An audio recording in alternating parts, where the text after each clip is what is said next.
Gösteri birazdan başlar. Sahnede bir yıldız var. Oyunculukla aldı Oscar. Kendisi kibirli biri, dengesiz ama sihirli. Baktı mı kalırsın onda, aklında patlar bir bomba. Bir bildiğimiz var da konuşuyoruz burada.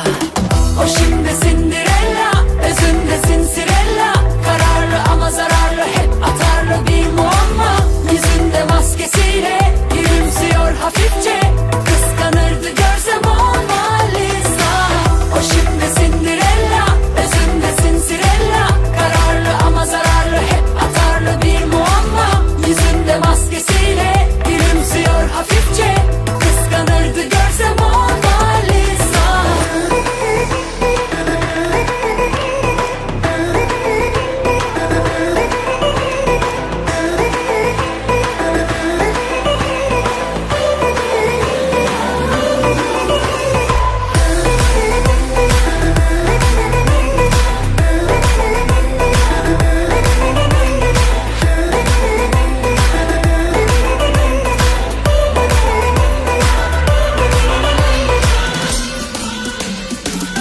Merhaba bayanlar baylar, gösteri birazdan başlar.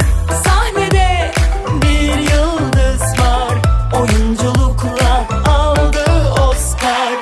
Kendisi kibirli biri, dengesiz ama sihirli.